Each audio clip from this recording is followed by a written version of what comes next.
Magandang araw sa inyong lahat mga bro. Tama-tama, mayroon tayong ginagawa dito. Meron kasi nag-request kung paano daw magpalit ng clutch lining dito sa mga Rusi 125. Okay? Ito kasi mga bro, magkaiba siya sa magpapalit ng Rusi ng mga 100. Ito po, ang motor na ito ay ano po ito?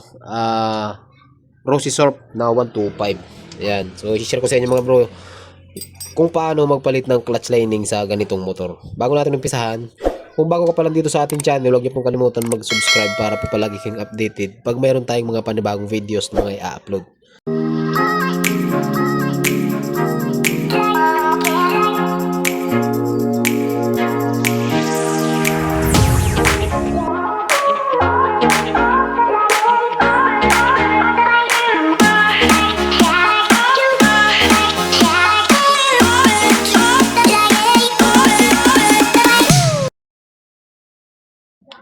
Kung mapapansin nyo mga bro, bali nakalas na po natin yan. Ano? So, i-share ko na lang sa inyo yung mga dapat nyong ikabit sa pagbabalik. Kasi yung pagkakalas mga bro, sa totoo lang, napakadali lang po nung pagkakalas. Ang problema is yung pagbabalik. Kaya gumawa ako ng video doon na lang sa pagbabalik para mas mabilis or mas maikli yung video natin. Okay mga bro, ito po yung clutch lining na luma. Ayan o. Kung makikita nyo siya, sunog na talaga siya. Clutch lining na luma yan. So, 4 na piraso po yan. Ito naman yung clutch lining natin na bago. Ito po yung ipapalit natin. So baka magtanong kayo, bro, ano ba yung kasyang lining dyan? So pwede po dito yung pang Wave 100, pwede dito yung pang XRM 110, pwede dito yung pang TMX, Rouser 135, pasok po yan. Kahit yung NS 200, pasok po dito. So ang kasukat niya is TMX. Okay, paano ba magpalit mga bro? So panoorin nyo kasi hindi ko na po uulitin to. Ano? Yan. So ganito mga bro. Sa pagpapalit, ito yung kailangan nyo clutch hub.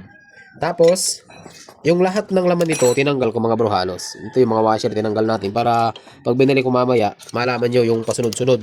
Yan. So, dito tayo sa clutch hub. So, unang ilalagay natin, clutch lining. Yan. Tapos, isunod natin yung clutch plate. Dito sa clutch plate, kung nasaan yung matalim, yun yung nasa ibabaw, nasa harap nyo.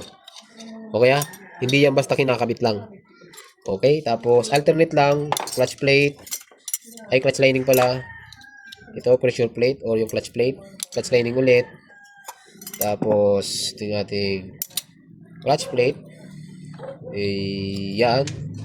Tapos, clutch lining. Okay, so ganun lang yan mga bro. Kaya, ganun lang po yan. Pagkatapos nito, itong magiging kasunod yan mga bro. Ito yung ano natin, pressure plate kung tawagin.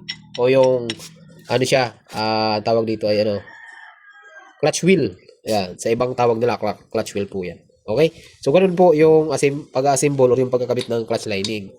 Ngayon mga bro, pwede nyo ilagay dito. Ito pala mga bro yung Rusi, wala siyang washer, no? Hindi kagaya ng ibang motor na mayroon tayong washer dito. So, dito wala siya. Yan, ikabit nyo lang dito. Yan. Tapos, kung mapapansin nyo mga bro, yung isa dito bakante, pwede nyo ilagay dyan yung isa. Okay? Pwede naman ganito na, pwede naman dito. Okay? So, nasa inyo na po yun. Kung stock, meron ditong isa. Pero kung wala, okay lang din naman. Okay, so ganun lang mga bro. Yan. So ngayon, i-assemble na po natin ito. Kasi ang pangit dito mga bro sa Rusi, hindi kasi yung castle dito, kaya hindi natin siya pwedeng ikabit na nakasalpak na to. Kasi kung sa ibang motor, pwede natin tong ikabit na nandito na yung clutch spring. Ang problema dito, yung castle natin, hindi siya kasya doon dito mga bro. Ayan o, hindi siya kasya dito. Ayan o, hindi nyo mahihigpitan yung castle nut natin. Kaya ikakabit nyo ito ng walang clutch spring. Okay. So, ganun yan mga bro. So, ngayon, dito naman tayo sa motor. Ito mga bro, meron tayong washer dito. Ito po yun. Okay, ito yung washer natin. So, ito mga bro ay mauuna natin itong ikabit. Ito naman kahit baliktaran, walang problema. Dito po yan sa may main shaft natin. Yan, ganun po yan Tapos, meron tayong isang washer dito na may tatlong parang paa. Dito rin yan nakasalpak. Yun. Ganun yan. Okay? Pagkatapos niya, meron po tayong bushing. Ito. Meron tayong bushing dyan. Yan. Bushing mga bro. Yung bushing okay lang din magkabaliktad. Yan. Pero meron tayong bushing dyan. So pagkatapos yan mga bro, pwede na natin ikabit itong clutch primary natin. Okay? Meron tayong primary. Tapos, meron tayong oil catch kasi mga bro, parang Wave 100 to eh. Yan, meron tayong oil catch. Dito yan sa ilalim ng ano. Ay mga bro. Dito yan sa ilalim ng clutch. Nakaganon po yan Yan, nakaganon yan. Tapos, Ito kasi mga bro, sabay-sabay itong pinapasok. Okay? Sabay-sabay po siyang pinapasok dito. Kasi hindi pwedeng nauna to, hindi rin pwedeng nauna to. Kailangan sabay po silang ipapasok para maipasok nyo ng maayos. Okay? So, ito mga bro, medyo matagal lang. Mayroong mabilis, mayroong matimingan nyo nakapasok agad. Mayroon naman na mahirap talaga siya ipasok. Tsasagayin nyo lang po siyang maipasok. Kasi mayroong mga tamang, ayun o, mayroong mga group dito. Kailangan pasok sa dito. Okay? Kaya, medyo may time na mabilis, may time na matagal. So, pasok natin. Ito mga bro, bago nyo pala ipasok, iikutin nyo to. Ito to. Yan. Okay? Iikutin nyo yan. Hindi yan basta-basta pinapasok. Kung tutusin, meron naman tong guide dito mga bro. Ayan o. Ito marami na tayong tutorial nito. Ayan o. Kita nyo to, pag tatapatin natin yan ng dalawang hiwa. Kasi pag dito, sablay po yan. Pero basta maikot nyo to, okay na. Pero meron po itong tamang lagay. Ayan o, pakita ko sa inyo. Kita nyo to. Tingnan nyo, ang kaibahan ng hiwa niya. Ayan o. Ito masyadong, ayan, malaki yung hiwa. Or yung malaki yung slant.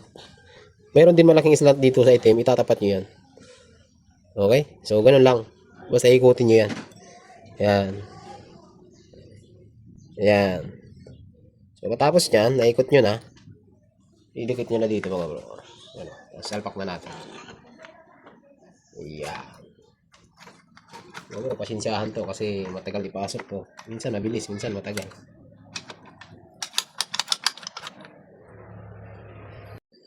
Ang isusunod natin dyan mga bro, dito mayroon dalawang washer. So, isang washer dito, isang washer dito. Halos magkamukha naman sila. Pero, meron po yung tamang, may nakasulat na outside, may nakasulat na outside. So, lagyan natin dito mga bro.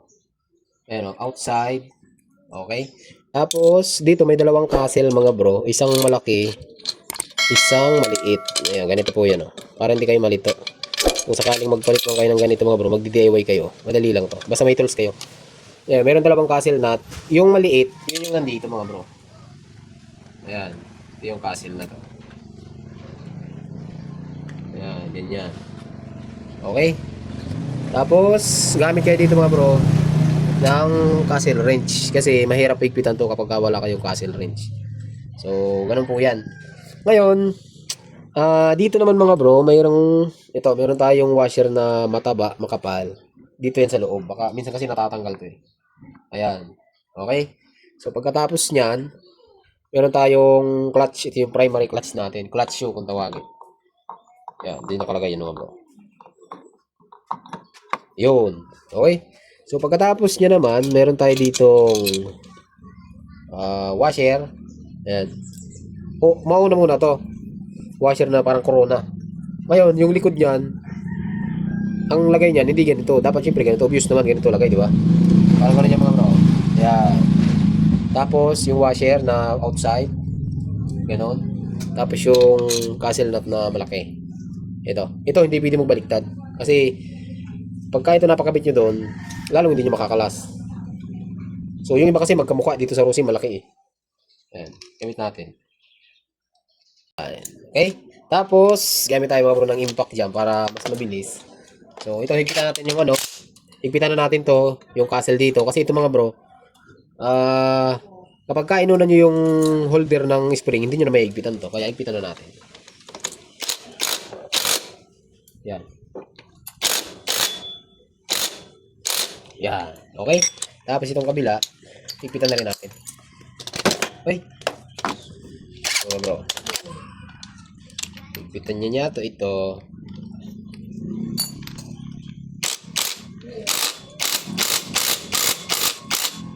Yan. Okay? So, gano'n lang mga bro. Okay, lilinisan pa natin ito. Di pa natin nalinisan. Dito kasi mga bro, nag-iipon yan sa may cover nito bago pumunta na si Kunyal. Naiipon dito yung dumi ng langis. Okay, so dahil mahigpit na yan, so sunod natin yung clutch spring niya. Ayan. Yung clutch spring natin naman mga bro, kahit man magkapalit-palit yan, wala kayong problema yan. So, kabit natin. Alright, ito yung apat na clutch spring. So, kabit natin. Dini mga bro. Ayan o. Yan. Ito ang problema natin. Kailangan natin pursahin to. So, pagkatapos niyan, ito yung cover. Okay? So, kabit natin dito mga bro. Ito, pupirsahin natin to. Ayun o. Diba? So, yung sinasabi sa inyo problema. Pero ito mga bro, ganito talaga to. Ayun, kailangan nyo lang ng pasensya dito. Dadali din natin to. Ayun o. Yan. Di masayang langit.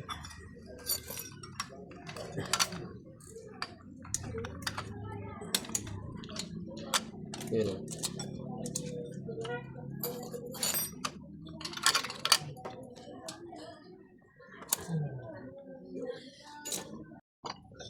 Medyo matigas lang. Ayan. So, pagkatapos niyan, nakabit niya yung spring. So, isusunod natin yung itong apat na clutch bolt dito. Okay. Tapos, dito. Tabi ito nga eh. So, tabi natin yan. At, dito. Yan. Yan mga bro. Dahan-dahan lang. At baka malos train. Patay tayo dito. Yan. Okay, higpitan na natin to para ma-press na. Dalawa. So, ang higpit nito mga bro, alternate lang, no? Para hindi masira. Okay, tapos ayusin nyo lang yung spring. Kailangan, ano siya? Pantay na pantay. Okay mga bro. Higpitan natin ha. Yan. Ano lang siya, alternate lang ang higpit nyo para hindi masira. Yan o. Tapos, pwede natin itong ikutin para dun sa isa. Oh, wala pa. Mamaya. Isagad na natin to. Total eh. Okay na rin naman eh. Yan. Double check nyo yung spring. Yan.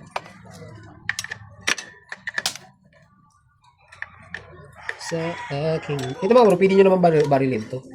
Pero ingat lang kasi minsan ang iba nasisira. Gawa ng hindi na ko-control.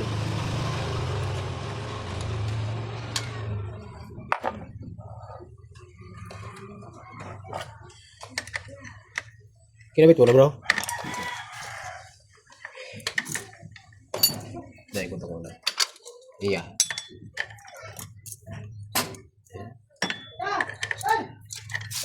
Uy, yan bro, kung nakita nyo, ano na siya, oh, diba? Exposed na. So, pwede na natin ikabit yung isa. Ito, isang bolt.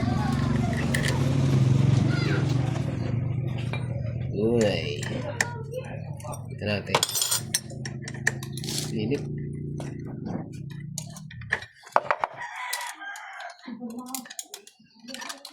Okay. Ganun lang mga bro. Yan. So, kapag ikabit nyo na lahat, higpitan nyo. Yan. So, pagka mga bro, kailangan mahigpit na mahigpit po yan. So, kung try nyo dito, tapos higpitan nyo. Kasi para pag hindi nyo kinuntry, ikot kasi yan eh.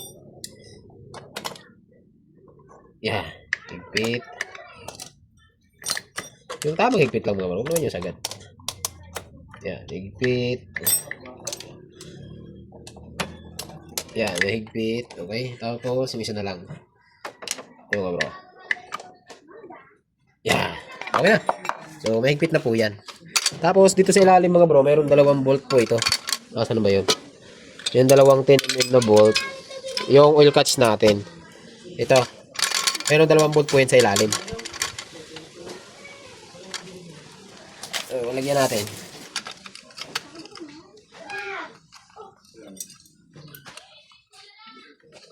Yan. Tapos, yung isa pa. Medyo masikip lang eh.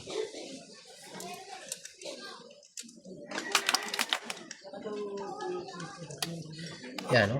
Pasok. At, pita natin. Mainit na nga lang. Yan. Ito, isa pa.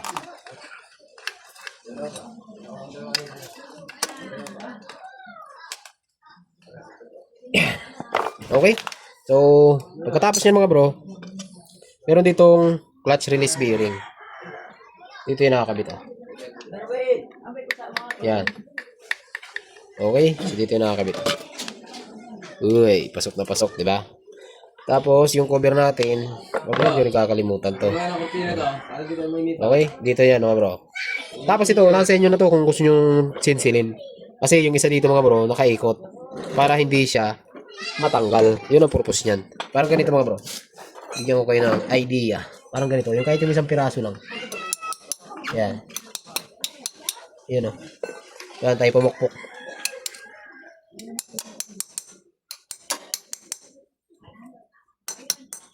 Yan. Okay? So, kagaya niya, no? So, pagkatapos, itong cover, yan. So, meron tatlong itong Philips screw. Saan na ba yung isa? Ito. Yan. Itong screw tatlo, kahit naman magkabali-baliktad, okay lang, wala namang problema. Yan. Dito mga bro, ang suggestion ko, gumamit kayo ng bolt na yung tamang-tama sa kanya para hindi mabilog. Kasi malimit, yung mga ginagawa natin na ganito, kagaya ng Wave o XRM110, bilog-bilog na siya. Kasi ginagamitan nila ng hindi akma na bolt. Ito, barili na lang natin. Mga bro, basic na basic to. Yan, okay na yan. Okay na yan. Okay na yan. Yan. Goods. Tapos, ito. Okay na, mga bro. Ngayon, yung toaster natin, dito marami nagkakamali. So, ang lagay nito parang wave lang. Ang kaibahan nga lang dito mga bro, dito sa Rosy 125, wala siyang mark. So, dito, may mark dito. Ito. May isang mark dito sa taas. So, ang problema niya mga bro, dito wala. Dito siya wala, oh. So, ang gagawin na lang natin, dito na lang natin siya ikakabit. Dito siya nakatapat, oh. Part dito. Parang ganito mga bro. Dito. Tapos yung mark ay parang ganito mga bro. Ayan, oh. Yan. Okay na. Ganun lang mga bro. Ganun lang ang kabit niya, no. So, hindi ko na ipapakita sa inyo kung paano i-cover yan. Isasalpak na rin naman din yan. Napakadaling na po nun. Hindi na kailangan videohan kasi cover na lang din naman. Hahaba pa yung video natin. So, hanggang dito lang yung video natin. Sana man kayo natutunan mga bro. Kung meron po kayong gustong i-request, comment nyo na lang mga bro. Gagawa natin ng video yan.